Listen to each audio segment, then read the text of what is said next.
Presença de Deus na casa. E Deus é bom. Amém? Glória a Deus. Deus me deu uma palavra e eu quero, em nome de Jesus Cristo, compartilhar com toda a igreja. Aleluia. O povo é unido, né? Já está descobrindo a palavra lá. Jesus do céu, isso é bom demais. Livro de Gênesis, capítulo 25. Gênesis, capítulo 25, do versículo 19 em diante. Gênesis, capítulo 25, versículo 19 em diante. Louvado seja Deus. Deus tem uma lição poderosa para nos apresentar esta noite. Amém, irmãos? Amém. Deus tem uma lição maravilhosa, de uma forma que realmente venha nos conduzir aos valores da tua tão perfeita e agradável vontade. Amém? Gênesis, capítulo 25, versículo 19 em diante. Aos que nos acompanham através do YouTube, do Facebook, em nome de Jesus. Se possível, pega um exemplar bíblico e acompanhe a meditação. Eu não sei qual é a sua rotina, eu não sei onde você está, eu não sei se está no trabalho, se está em casa, eu não sei qual o teu momento, mas eu peço em nome de Jesus, se possível, dê crédito a essa palavra, doutrine o seu tempo para dar ouvido às palavras de Deus. Amém? Amém. Gênesis capítulo 25, versículo 19, diz assim a palavra, o tema: os descendentes de Isaque e o nascimento de Esaú e Jacó. E estas são as gerações de Isaque, filho de Abraão. Abraão gerou a Isaque, e Isaque, da idade de 40 anos, quando tomou a Rebeca, filha de Betuel, arameu, de Padã Arã, filha de Labão, irmã de Labão, arameu, por sua mulher. E Isaque orou insistentemente ao Senhor por sua mulher, porquanto era estéril. E o Senhor ouviu as suas orações, e Rebeca, sua mulher, concebeu. E os filhos lutavam dentro dela. Então disse: se é assim, por que sou eu assim? E foi-se a perguntar ao Senhor. E o Senhor lhe disse: duas nações fiz dentro do teu ventre, e dois povos se dividirão das tuas entranhas. Um povo será mais forte do que o outro povo, e o maior servirá ao menor. E cumprindo os seus dias para dar à luz, eis gêmeos no teu ventre. E saiu o primeiro, ruivo, e todo como uma veste cabeluda, por isso chamaram o seu nome Esaú. E depois saiu o seu irmão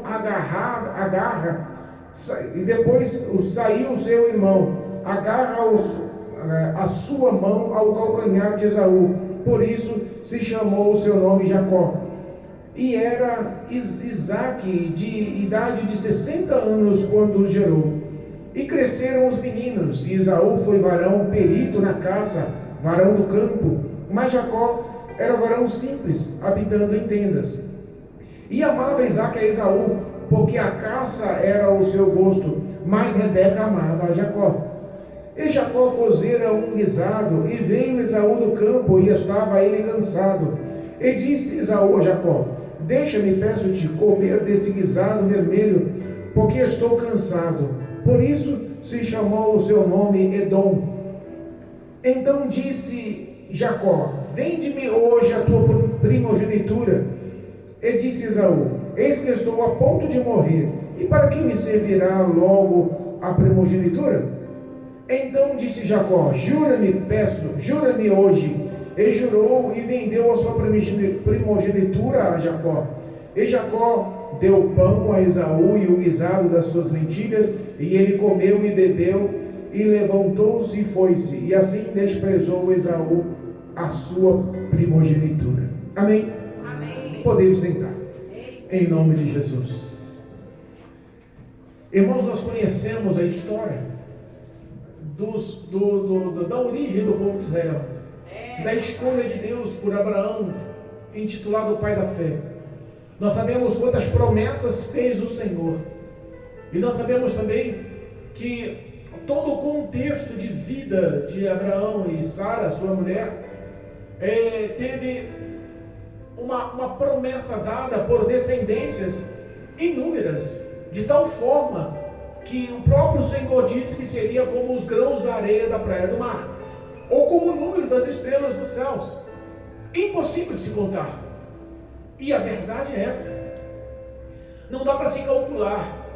Nós sabemos que todos aqueles que acreditam no Senhor e exercem a sua fé são intitulados filhos de Abraão. O próprio Jesus nos dá exemplo disso. Lembra daquela mulher que foi curada no sábado, que era chamada mulher encurvada? Quando Jesus a cura e há questionamento, ele especifica: não é mais importante do que os seus gados. Essa mulher que também é filha de Abraão, uma mulher de fé, mesmo estando possessa por um demônio que o próprio Cristo identifica como Satanás, que estava se apoderando e levando uma enfermidade há 18 anos aquela mulher era considerada filha de Abraão. E quantas mulheres ou quantos homens são considerados filhos de Abraão por causa de uma promessa feita a Abraão? Essa promessa, ela começou de um contexto muito sofrido. O Senhor faz uma promessa a um casal de velhos. O Senhor faz uma promessa a uma mulher estéril. O Senhor faz uma promessa a um homem que sai do meio da terra dos seus e começa a andar e perambular no meio do deserto. Tradução: as coisas de Deus às vezes são, aos nossos olhos, errôneas. Que história é essa de Deus escolher um casal de velho, uma mulher estéril, lançar no meio do deserto e falar que daí vai sair uma grande descendência? Claro que Deus nos surpreende com tão grande poder. E nós sabemos que promessa de Deus é fato concreto, é real, acontece. O homem queira ou não queira, o inferno queira ou não queira, Deus falou, se cumpre. Poderoso é o Senhor para honrar as suas promessas. Se o homem for fiel e obediente, pode ter certeza que ninguém tem poder para barrar as mãos de levar a sua promessa à frente e abençoar a vida do homem. E nós sabemos que a grande promessa do Senhor começou com as suas descendências, com os seus filhos. Isaac foi o filho da promessa. Isaac foi o filho escolhido e eleito por Deus para ser aquele descendente a ser abençoado com a bênção, levar as promessas que Deus fez para os descendentes de Abraão. E nós sabemos que o casamento de Isaac aos 40 anos foi um casamento já elaborado pelo próprio Deus. Conhecemos a história. Abraão chama um dos seus servos e manda ele sair da onde ele estava em Canaã e manda buscar no meio da tua parentela, lá em Padã Arã, lá levar no meio de uma viagem de 30 dias de camelo para chegar no meio da parentela para escolher Rebeca.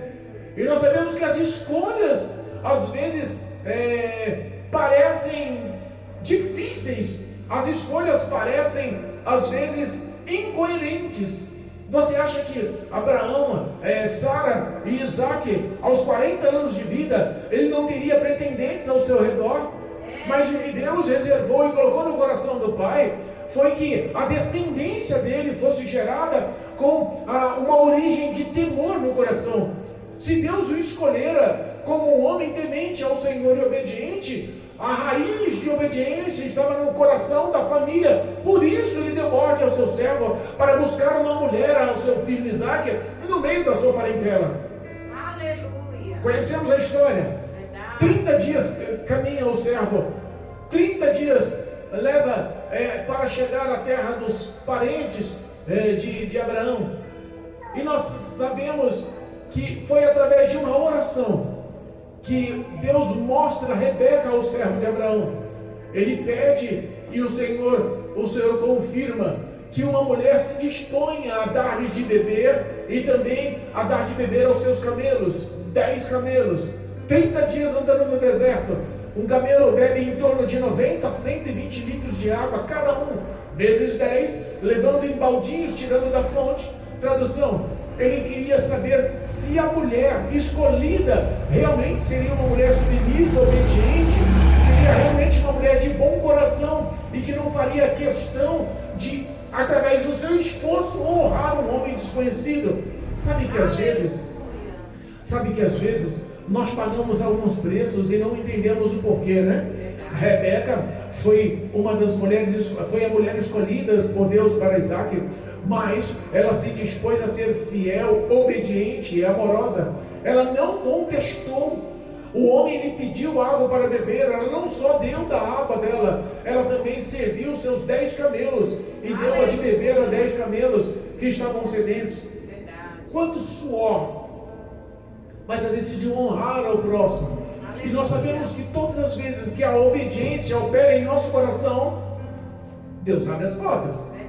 Ele não está interessado, irmãos, entenda, nos dias atuais as pessoas lutam e buscam por sacrifícios carnais, humanos, por sacrifícios de oferendas, de ofertas, por sacrifício de dinheiro, sacrifício de campanhas, ou sacrifícios pessoais de algum tópico que está sendo introduzido no Evangelho como heresia. Por exemplo, eu vi um vídeo uns dias atrás, que o pastor de um dos maiores ministérios do Brasil e do mundo evangélico, o pastor presidente, diz que tudo que o homem tem que ser é ofertante, dar tudo que tem à casa do tesouro, que só assim será abençoado, intitulando preço e valores às coisas de Deus, sendo ele doador de tudo que tem, seria batizado com o Espírito Santo. Sabe que algumas coisas não encaixam. Então Deus não está afim de sacrifício, irmãos. Deus prefere que você seja obediente. Deus prefere que você obedeça ao que Ele nos ensina. E nós sabemos que a única ordem dada por Deus ao coração do homem, à vida do homem, é para sermos representantes desse Evangelho, é para vivermos esse Evangelho, é para sermos testemunhas do próprio Cristo sobre a face da terra. Nós somos o pequeno Cristo, nós somos um representante do poder de Deus, nós somos representantes desse amor sobre a face da terra. E essa foi a instituição da escolha da mulher de Isaac, Rebeca. Mas entenda que as mesmas trajetórias passadas de pai chegaram a filho. Da mesma forma que Sara era estéril, Rebeca também era estéril. Repara que às vezes as maldições que parecem vir de geração a geração não são quebradas, não é? Quantas vezes nós conhecemos as pessoas que vivem em uma circunstância dentro da família que ninguém mais luta, que ninguém mais quer colocar um ponto final no tema? Ah não, meu pai foi assim, meu avô foi assim, então eu vou ser assim, meu filho vai ser assim. Sabe que às vezes nós já acostumamos. E repara que o que Deus ensina a Isaac quebra o protocolo. O que Deus ensina a Isaac não é que a rotina vinda de gerações em gerações pode ser a sua realidade. A Bíblia fala que Rebeca foi escolhida por Deus, mas que também Rebeca era estéril. Insistentemente, Isaac começa a orar por sua esposa. Insistentemente, ele começa a orar pela que ele ama. Insistentemente, ele começa a pedir o que Deus prometeu como oferta, como promessa. Deus fez a promessa ao pai e também fez a promessa ao filho. E como Deus faz uma promessa de uma coisa que parece impossível, Deus tem feito promessas para vocês que parecem impossíveis. Quantas vezes nós se colocamos em promessas que o Senhor faz e parece impossível? Sabe que vou dar um pequeno testemunho, um pequeno exemplo. Nós estamos dando suporte a uma mãe que o filho foi simplesmente aprisionado pelas drogas. O filho hoje está morando na rua, virou morador de rua. Um homem com 1,80 m de altura ou mais, tem mais, né? Mais de 1,80 m de altura, que está pesando 40 e poucos quilos. Está pele e osso. Um homem que mal come e já abriu mão da sua própria saúde e rejeitou a sua própria vida. Não quero mais saber de viver, mãe. Eu vou morrer, até os últimos dias da minha vida eu vou morrer consumindo crack. É o que eu quero da minha vida. O coração da mãe está destruído. E no meio de tanta dor, de tanto choro, de tanto sofrimento, tanta lágrima, tantas orações da mãe, Deus faz uma promessa: vou levantar e fazer dele um pregador. Quantas promessas nós estamos vendo que parecem impossíveis nos dias de hoje? Quantas promessas nós estamos vendo que parecem que não vão se realizar? Quando Deus levanta e fala: vou tocar no seu marido, vou fazer dele um grande homem de Deus. Ou quando Deus levanta e fala: vou entrar na tua casa e vou fazer os teus filhos libertos, transformados, homens e mulheres de Deus. Quantas vezes nós olhamos e falamos: isso não é possível, não vai dar certo não. Parece que Deus errou o endereço. Parece que Ele não conhece o meu filho, parece que Ele não sabe quem é meu marido, parece que Ele não sabe quem é a minha mulher. Quantas vezes nós olhamos algumas promessas e falamos: isso não vai ser possível não. Isaac, ele não quis saber, ele acreditou e confiou na promessa que Deus o fez. A tua descendência será numerosa de uma forma intensa. A terra que você tem, eu vou dar para a sua descendência. A terra que você pisa vai ser sim uma herança para os seus descendentes. Mas ele olhava, Deus falando sobre descendentes, sobre filhos, sobre herança, e olhava para a esposa, estéril. Mas como é que o senhor me faz uma promessa e me dá uma mulher que não tem filhos, que não pode dar filhos? Eita, Jesus. Ele pôde duvidar? Não, ele decidiu acreditar. Talvez a carne, o psicológico, o humano dele gritou, isso é impossível. Mas a fé que ele tinha no coração, na confiança do que a palavra de Deus lhe disse, foi maior do que a sua própria razão, o seu próprio desejo pessoal. Ele mudou o contexto, ele colocou a fé em primeiro lugar. Aleluia. E a Bíblia fala que ele orou insistentemente. Louvado seja Deus, versículo 21, e Isaac orou insistentemente ao Senhor por sua mulher, porquanto era estéril, e o Senhor ouviu as suas orações, e Rebeca, sua mulher, concebeu. Aleluia. Sabe quanto tempo Isaac orou? O insistentemente, eu imagino que pelo menos uma vez por dia ele orava. O insistentemente era todas as vezes que ele olhava para a beleza da sua esposa, olhava para o amor que ele tinha para a esposa e falava, como pode sair um descendente de uma mulher que não tem filho? Mas olhava pela fé, o olhar mudava, a concepção mudava. E você quer saber uma coisa? Eu prefiro confiar no que Deus prometeu. Aleluia. E buscava ao Senhor e orava por 20 anos, irmãos. Eita, Jesus. 20 anos orando num tema só. E a Bíblia fala que o Senhor ouviu a oração. Você acha que Deus não ouviu a oração na primeira? Ouviu. Ah, Deus devia estar distraído. Não. Devia estar ocupado com outra coisa. Não quis dar atenção. Estava lavando o ouvido. Não. Deus ouve as minhas e as suas orações como ouviu a oração de Isaac. Deus ouve o meu e o seu clamor como ouviu sim. Mas ele quis provar até onde iria a limitação da fé. Ele quer às vezes te colocar no deserto para saber onde está o seu coração. Para saber se a sua fé é uma fé estruturada ou ela pode ser abalada. Para saber se a sua fé é constante ou é só uma coisa mirrada. Começa hoje e termina amanhã. Porque nós vivemos uma vida que às vezes está assim inconstante. Hoje eu estou cheio de fé, dando glória a Deus no outro culto. Eu não consigo abrir a boca para falar um glória a Deus. É por isso que as igrejas estão ficando cada vez mais mudas, porque nós estamos ficando inconstante. Um dia está bem, um dia não está.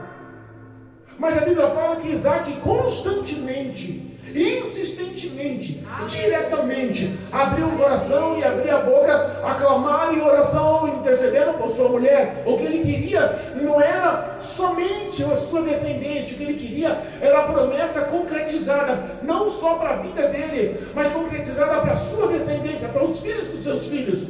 Porque a promessa foi feita ao seu pai e realmente chegou a ele.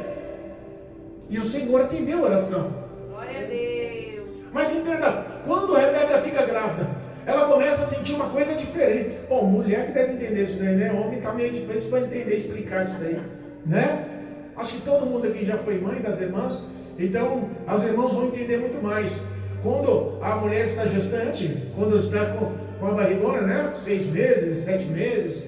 Porque, quem lembra do peso da barriga aí? Imagina, meio difícil, né? Mas quando a mulher estava com uma barrigona de 8 meses, sendo gêmeos, ela sentia dentro da barriga dela umas cutucadas, um chute nas costelas, né? Uma apertada na bexiga, não sei como é que é, mas o negócio era meio difícil dentro da barriga. Mas a Bíblia fala que dentro do ventre dela, os bebês lutavam. Que história é essa, pastor? Eita, Jesus, é verdade. Os bebês lutavam. Gente, tem hora que nós não entendemos aonde vai a ação de Deus para nos mostrar, para nos revelar a sua vontade. O versículo 22 diz assim, e os filhos lutavam dentro dela. O que a Bíblia fala, eu acredito.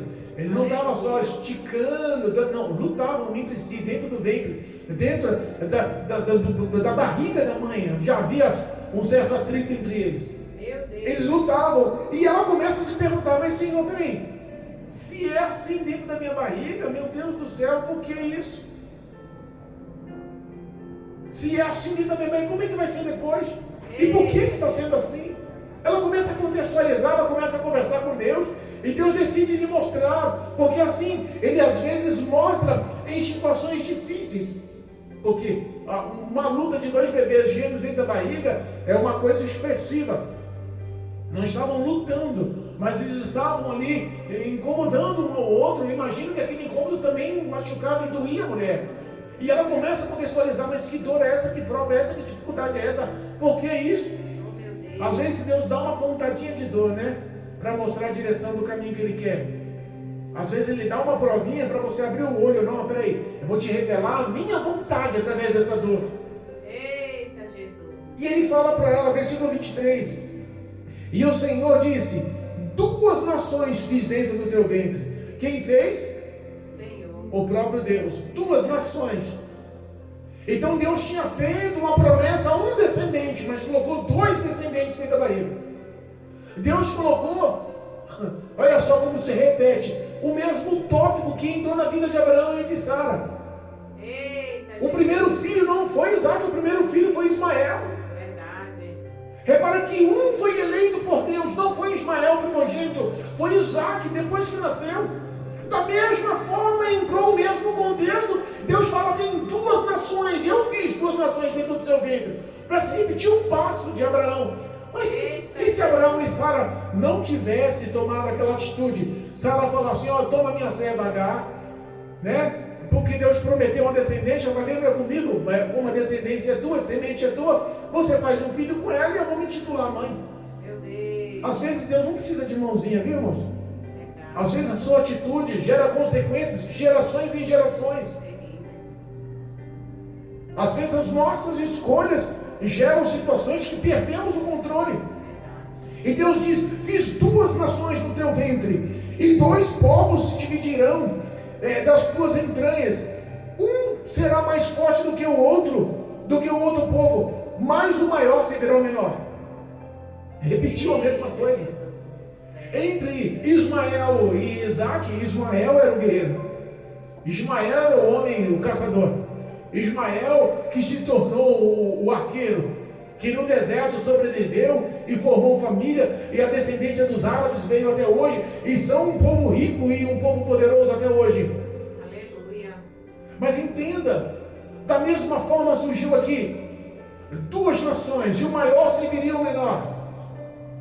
Quando nasce, quando vem o ato de dar a luz, quando os gêmeos decidem sair, o primeiro sai Esaú, menino ruivo, cabeludo. Diz que quando o bebê nasce cabeludo é porque a mãe teve muita azia, né? Não sei como é que é não, mas diz que né? A mulher tem muita azia. É verdade, a mulher tem muita azia, o bebê sai cabeludo ou sai peludo, não sei. Eu imagino quanto Rebeca deve ter sofrido, porque o que a Bíblia diz, olha só o que a Bíblia diz, versículo 25: e saiu o primeiro ruivo, e todo como uma veste cabeluda. Devia ser peludo de ponta a ponta, né? Um ruivo meio avermelhadão, peludão. Difícil a coisa. E quando nasce o segundo, e por isso chamaram Esaú, tradução, Esaú representa cabeludo. E quando nasce o segundo, nasce Jacó grudado com a mãozinha no calcanhar de Esaú. Você vai na frente, mas eu estou grudado. Você vai na frente, mas não me impede de vista, não. Você vai na frente, mas onde você for, eu estou atrás. Eita, Jesus. Quem era o menor da história? Jacó. Ele nasceu depois. O direito à herança, o direito de ser abençoado, o direito de receber o que Deus tinha dado, o direito do pai dar a herança do que ele recebeu do pai dele, de Abraão, seria para Esaú. O direito de receber a herança de Deus e do seu pai realmente era uma coisa extremamente valorosa que não podia ter largado de mão. Jacó nasce com a mãozinha grudada, crescem, eles crescem, o tempo passa, e a Bíblia fala que Isaac, geralmente homem tem isso, né? Homem gosta do filho mais forte, mais guerreiro. Naquela época, a Bíblia fala que Esaú se tornou um grande caçador.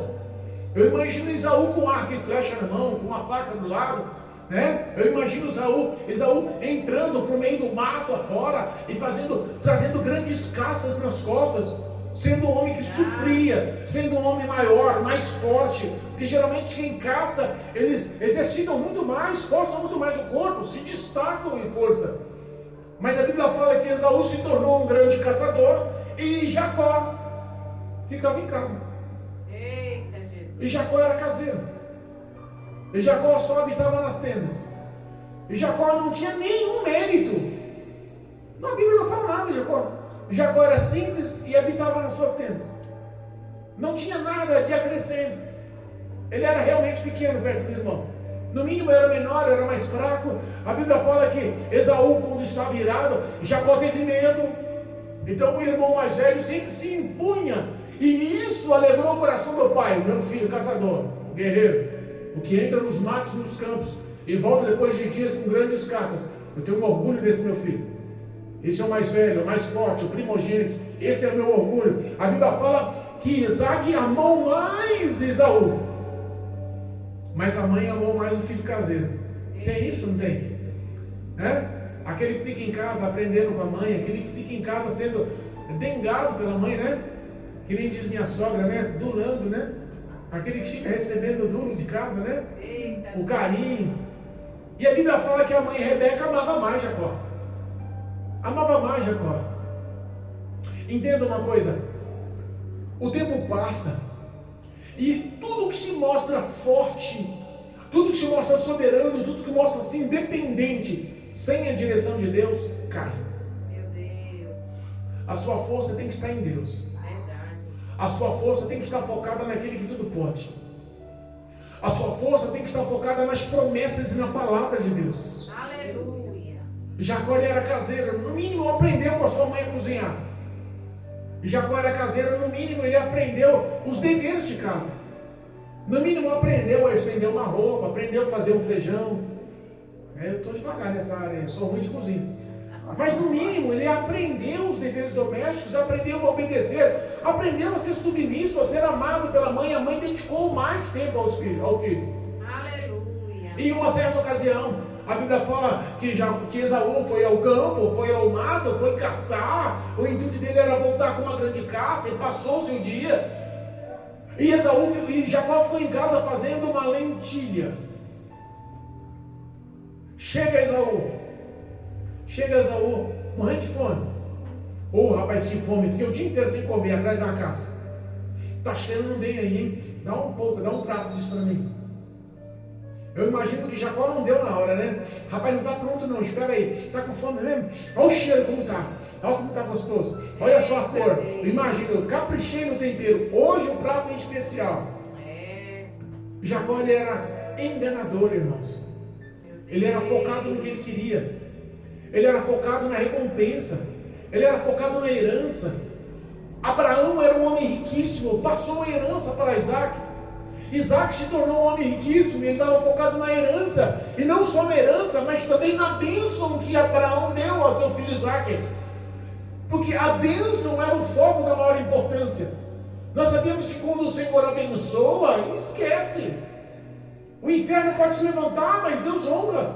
Aleluia. Aqueles que te abençoarem serão abençoados, os que te amaldiçoarem serão amaldiçoados. Essa palavra, esse contexto se mostrou real na vida de Abraão, se mostrou real na vida de Isaac. Ele falou assim: não, eu vou andar nessa linha também, eu vou andar no padrão de obediência, eu vou andar no padrão de fidelidade com Deus, porque eu quero ser abençoado e honrado por Deus, e ao mesmo tempo eu não quero passar necessidades, eu quero ser rico. E não só adquirir herança, a bênção dava o direito do teu irmão ser submisso a você. Esaú é o forte, mas ele vai ser submisso a mim. Esaú é o grande, mas ele vai ser submisso a mim. Esaú é o amado pelo papai, mas ele vai ser submisso a mim. Isso que colocou no coração de Jacó já estava escrito no coração de Deus. Essas palavras não veio dele, veio do próprio Deus. E eu fico pensando, por que isso, Senhor? Porque às vezes Deus prefere investir no pequeno e no simples.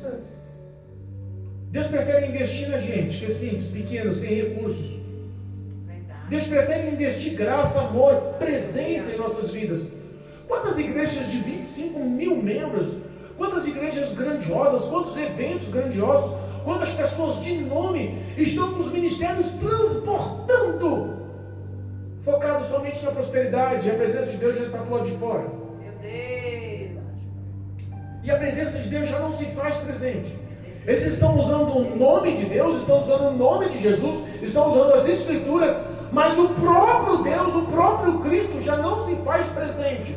E nós olhamos uma igrejinha tão pequena como nós. Papai. E a graça sendo investida. Glória a Deus. A misericórdia sendo investida. O amor sendo exposto, sendo investido em nós. Verdade. Deus olhou o coração de Esaú, não só naquele momento. Deus olhou o coração de Esaú no futuro.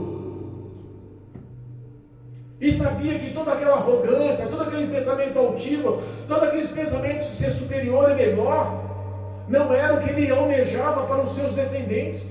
Meu Deus. Deus prefere nós. Somos mais simples, mais humildes. Eu costumo dizer que eu não sou maior e melhor do que ninguém. Que nós somos pobres. Tem gente que tem vergonha de falar, pastor, que história é essa de ser pobre? Pobre é o diabo. Não é não, irmãos. Nós somos pobres sim, moramos num bairro simples. Esse negócio de ilusitório, o pobre é o diabo, irmãos, isso é conto de fada. Nós somos pobres, a verdade é essa. Não cai nas heresias, nas fábulas que os outros estão falando aí, nem tudo é espiritualizado, não bota religião em tudo não. Verdade, meu Deus. Nós somos fiéis ao Senhor, andamos com fidelidade, temos vida de oração, buscamos a graça, temos vida de prática de oração, de meditação na palavra, de levar o amor do Evangelho a todos. O nosso prazer é esse, mas financeiramente, socialmente falando, nós somos pobres. Verdade. E sabe qual é o melhor? A Bíblia fala que Cristo veio aos pobres. Aleluia. E ele mesmo expressa quão difícil será um rico entrar no reino de Deus, mais fácil o cabelo passar no fundo de uma agulha. E as pessoas estão exaltando mais os ricos, querendo ser cada vez mais rico, querendo ser cada vez mais pobre. Não contradiz a palavra de Deus? É, meu Deus. Você prefere ficar rico, fabuloso e não conseguir entrar nas portas dos céus? Olha a semelhança que ele faz, olha a comparação que Cristo faz. Verdade. Como é que um camelo passa no fundinho do bagulho? Não tem como. Não passa. Então entenda, porque nós vamos lutar contra. Não vale mais a obediência. Aleluia. Deus olhou para o coração de Esaú e não viu que ele enxergou no coração de Jacó submissão, humildade. Ele olhou no coração de Jacó amor. Às vezes, o que nós vemos com os olhos não é o que a sociedade aprova. Porque se nós passarmos pelas ruas e vemos as igrejas grandes lotadas, automaticamente a perna vai querer entrar. Rapaz, aí tem um grande evento, olha aquela pregadora que canta, olha aquele pregador que canta, olha aquele homem famoso, aquela mulher famosa. Sabe como é que está aí dentro, hein? E passa numa rua simples, sem saída, num bairro simples, com uma igrejinha com meia dúzia de gente sentada no frio, num banquinho duro, olha e fala assim, ah, Deus não está ali não. É desse jeito. É o primeiro pensamento. É verdade. Os olhos do Senhor não são os mesmos olhos nossos. Ele nos conhece não só hoje, Ele nos conhece no passado e também no futuro. Aleluia. E a Bíblia fala que Jacó falou assim, você quer a lentilha? Eu até te dou. Mas eu quero que você me vende a tua primogenitura. Meu Deus. Eu quero que você me vende. Eu te dou o prato de lentilha. Tá cheiroso o prato de lentilha, hein? Tá gostoso, eu caprichei. Tá com fome? Tá com fome mesmo. Você quer mesmo? E Jacó falou assim, mas Esaú falou assim, mas para que eu vou fazer com a primogenitura? Esse negócio é no futuro, a longo prazo, eu sou novo, quer saber uma coisa? Dá a lentilha aí, bora comer. Ele disse, não, não é assim não. Faz um juramento comigo. Meu Deus. Eu imagino Deus lá dos altos céus olhando para o coração de Esaú. Eu imagino Deus lá dos altos céus olhando também para o coração de Jacó. Jacó almejava receber o que Deus deu a Abraão e deu a Isaac, seu pai. E Esaú não estava nem aí. O que eu vou fazer com isso? Eu juro, a primogenitura é teu direito. Eu abro mão, me dá aí a comida. Eu estou morrendo de fome. Você acha que ele ia morrer de fome se ficasse um dia sem comer? Não. Às vezes nós somos imediatistas. Nós queremos na hora. O que os nossos olhos veem, nós não queremos saber. Nós não queremos saber de outra coisa, a não ser de adquirir no momento. E esquecemos as promessas e a vontade de Deus. Meu Deus.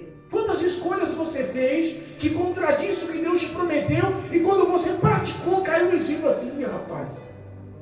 O Espírito Santo na hora tocou na sua concupiscência e mesmo você reconhecendo que era errado, praticou. Porque nada acontece na vida do homem, da mulher de Deus, sem que o Espírito Santo avise antes.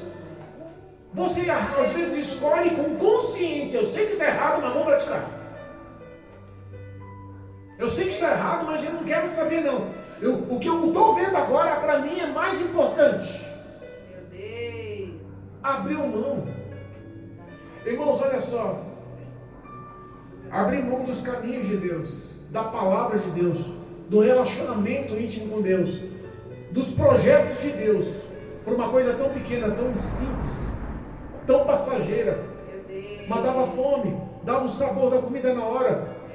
15 minutos depois já tinha acabado, o sabor já tinha acabado nos lábios, na boca, a sensação da fome tinha acabado, já tinha jogado fora o que Deus prometeu. Vou dar um exemplo da consequência da sua escolha. Louvado seja Deus. Malaquias capítulo 1. A Bíblia fala que os descendentes de Esaú se tornaram os amonitas. Os descendentes de Esaú se tornaram amonitas. Edomitas, perdão. Ele se tornou Edom, os edomitas. Olha o que diz no capítulo 1 de Malaquias. Versículo 1 diz assim: peso da palavra do Senhor contra Israel pelo ministério de Malaquias. Eu vos amei, diz o Senhor. Malaquias falando em nome de Deus. Mas vós dizeis, em que nos amastes? Não foi Esaú irmão de Jacó? Tradução: você nos amou, mas primeiro colocou Esaú como primogênito. Que amor é esse? Se o Senhor nos amasse, colocasse Jacó, Israel, como primogênito de cara. Amou tanto que colocou Esaú como primeiro. Olha o pensamento do povo de Israel. Continuando. Diz, versículo 2: eu vos amei, diz o Senhor, mas vós dizeis, em que nos amastes? Não foi Esaú irmão de Jacó? Disse o Senhor, todavia amei a Jacó e aborreci a Esaú. Tradução: a escolha foi feita dentro do ventre, o maior servirá ao menor. Deus não volta com a palavra atrás. Os valores de Deus se mantêm. Ele disse que aborreceu Esaú, mas decidiu amar Jacó. E fiz dos seus montes uma assolação, e dei a sua herança aos dragões do deserto. Isso aos descendentes de Esaú, aos edomitas. Então, ainda que Edom diga, empobrecidos somos, porém tornaremos a edificar os lugares desertos. E assim diz o Senhor dos Exércitos: eles edificarão, e eu destruirei, e lhes chamarão termo de impiedade, e povo contra quem o Senhor está irado para sempre. Meu Deus, é bom. Esaú não era guerreiro, não era forte, não era determinado, não era um homem valoroso ao pai, não era um homem de imposição. O povo herdou o mesmo gênio. Nós habitamos no deserto. O Senhor lançou a nossa vida no deserto. Está tudo assolado. Mas nós vamos se erguer e vamos construir tudo de novo, batendo contra Deus. E Deus fala: vocês podem até erguer, mas eu vou destruir de novo. Vocês são um povo impiedoso. E daqui em diante a minha ira será contra vocês para sempre. E a Bíblia fala que o dia da ira do Senhor é o dia do julgamento.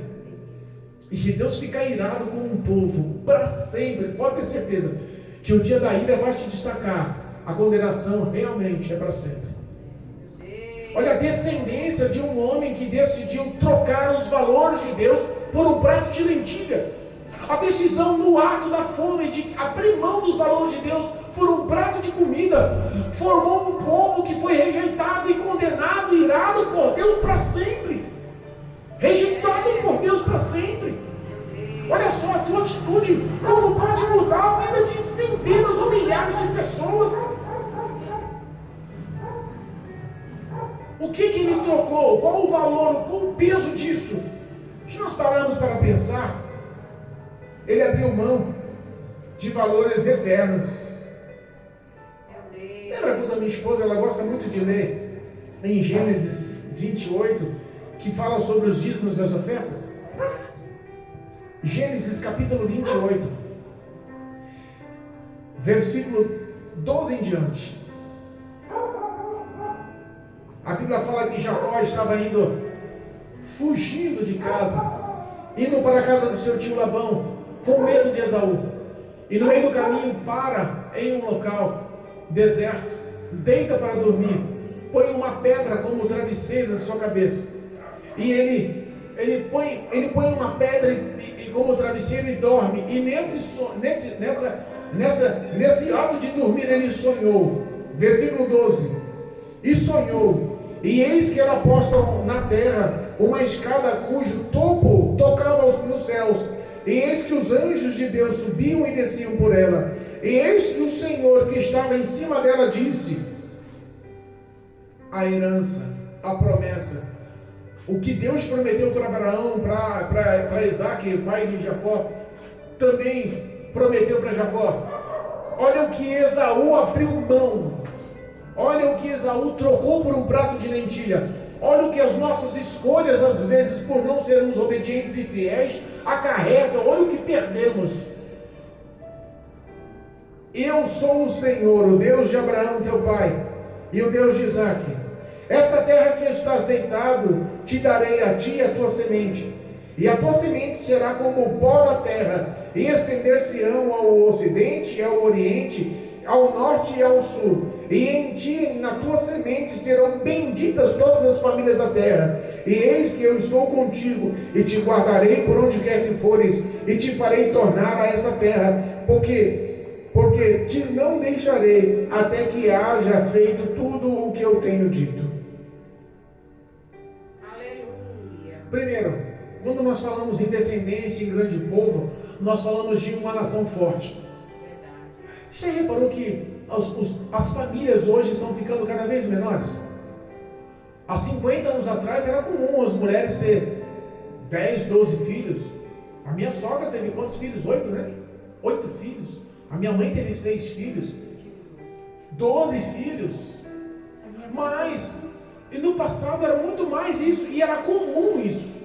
E repara que uma família, quando é reunida, e um número grande de filhos, de netos, de bisnetos, de descendentes, quando se aglomeram, ele não se torna uma família forte? Verdade. Se torna uma família imbatível. Aleluia. A dificuldade de um é suprida pelos outros. Verdade. A dificuldade de um é entendida pelos outros. Ele recebe conselho, conforto, ajuda. Aleluia. Todos se tornam um. Mas e se a família se tornar só o pai, a mãe e um filho? Aquela família será forte como uma que tem 30, 40 filhos? O que Deus mostrou para ele aqui, ele falou assim: você a partir de agora será um povo forte. O que você precisar, eu estarei contigo. Aleluia. Aonde você pôr a planta dos pés, eu sou contigo. Não importa o que aconteça.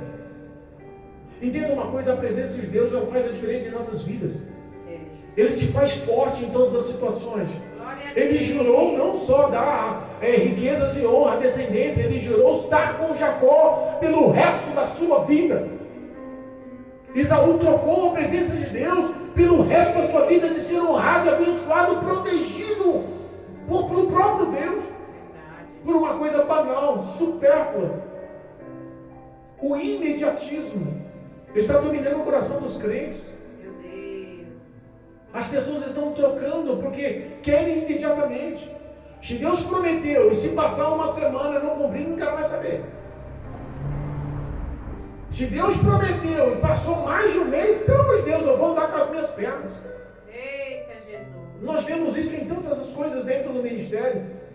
Nós vemos isso em relacionamentos, nós vemos isso em promessas litúrgicas dentro da igreja, nós vemos isso em trabalhos, portas de emprego, nós vemos isso na vida espiritual. Deus prometeu um dom, Deus prometeu ser um pastor, Deus prometeu ser uma missionária, Deus prometeu ser um levita, um pregador, mas tudo requer um processo de tempo para que Deus nos lapide e nos capacite para tal. Por que isso, pastor? Porque Ele não escolhe capacitados, Ele capacita os escolhidos. Aleluia. E ninguém nasceu aprendendo, ninguém nasceu sabendo. Tem que aprender na parte de Deus. Aleluia. Tem que aprender pela vontade de Deus, pela palavra de Deus. Verdade. Jacó sofreu? Sofreu. Mas Jacó deu a volta por cima? Deu a volta por cima. Da origem de Jacó surgiu Israel. Da origem de Jacó surgiu um povo amado, eleito, santo, escolhido por Deus. Aleluia. Saiu as 12 tribos. Verdade. Saiu sim os heróis da fé. Saiu homens e mulheres focados em obedecer. Saiu homens e mulheres que hoje já estão nos céus, ao redor de Deus, segundo a palavra de Deus. Aleluia.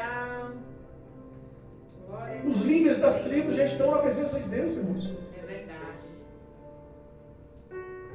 Não há dúvida do que Deus tem reservado para nós. O que nós não podemos é se embaraçar com esse mundo. O que nós não podemos é se envolver com esse mundo. A amizade com esse mundo nos traz inimizade contra o próprio Deus. E as pessoas estão jurando. Ei. Eu não quero mais saber disso não. É desse jeito. Sabe que eu vi uma... E já encerro. O pastor começa a falar, é desse, né? Já encerro. Eu vi um videozinho e a história bate muito com o texto da palavra. E eu quero passar essa mensagenzinha, essa historinha que eu vi. Eu achei muito bonito. Nos Estados Unidos, em um dos colégios dos Estados Unidos, o esporte nacional deles é o basquete. Então há muitos campeonatos de basquete nos Estados Unidos, entre as escolas. E em um certo colégio, tinha um rapaz novo, em torno de 14 anos, que tinha síndrome autista. Ele era rejeitado por todos. Um autista no meio de um colégio. Você acha que ele é bem recebido? Você acha que ele está cheio de amigos? Ou você acha que tem um monte de pessoa que zomba e caçoa dele? Ou fazem bullying, né, como diz hoje? Aquele menino sempre gostou do basquetebol, mesmo sendo autista, mesmo sendo rejeitado, isolado, sofrendo certos bullying. Mas um dia ele decidiu ver um time, uma partida de futebol de basquete. E aí houve a situação que eles pararam e pediram água, não tinha que levar, se ele correu e levou água para um dos jogadores. E o treinador olhou e achou graça naquilo. Aí chamou ele, conheceu ele, e ele apresentou ele a todo o time, e elegeu ele como pegador de água oficial do time. Enquanto estava jogando, e todos cansados, suados, que havia aquela parada, ele corria lá com a água e dava a cada um dos jogadores. Mesmo sendo zombado por muitos anos, ele foi acolhido pelo aquele time, como uma espécie de um mascote. E ele não fez só o que o treinador mandou, ele decidiu também, enquanto eles tomavam a água, pegaram uma toalhinha e secaram o suor do rosto de cada um deles. Olha a humildade, olha a simplicidade. Dos 14 anos, foi até os 17 anos, fazendo a mesma coisa.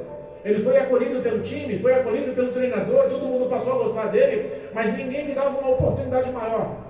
Fora do time de basquete, ele continuava na escola sendo um menino isolado, zombado, que sofria bullying, autista. Um dia, no final de um grande campeonato, na última partida do grande campeonato, nos últimos 4 minutos de um grande campeonato, não tinha quem pudesse substituir, porque um dos atacantes foi ferido, e o treinador olha para aquele menino, o autista, e fala para ele: veste a camisa e você vai entrar no lugar. Faltando 4 minutos para acabar o jogo, eles estavam perdendo, e o menino entra todo alegre, ele é autista. Os jogadores do time ficam meio assim, mas não tinha outro para pôr. Ele vestiu a camisa e entrou. Ficou todo alegre. Pegou a bola pela primeira vez e jogou e arremessou longe. Nem perto do aro lá chegou. E todo mundo falou: oh, decepção.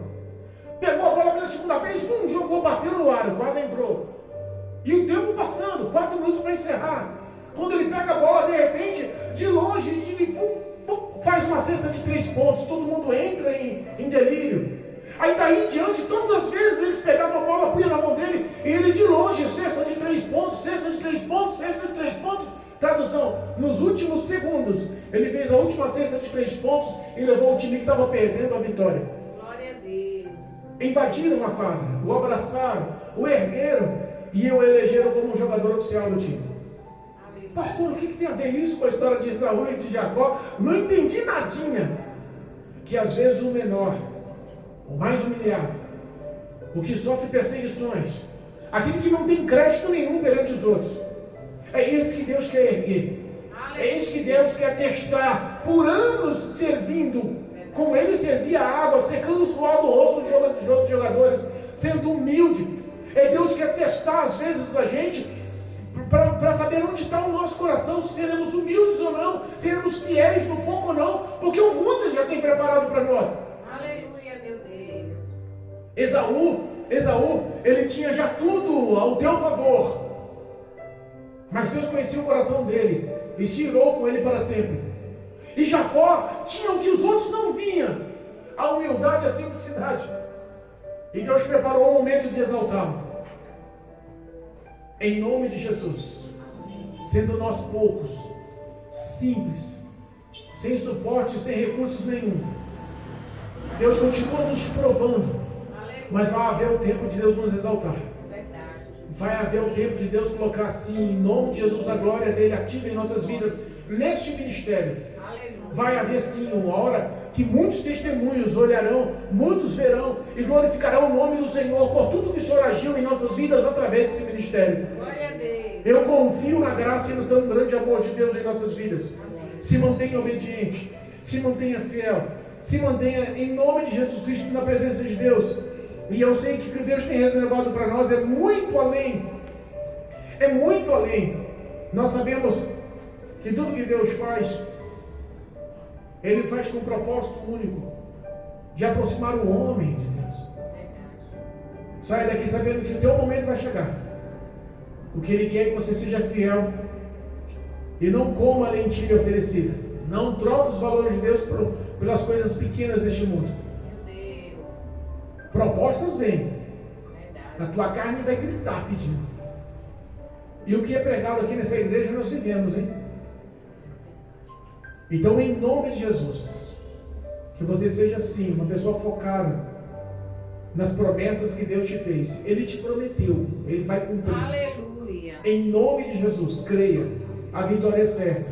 Amém, igreja? Amém. Que Deus possa ser glorificado.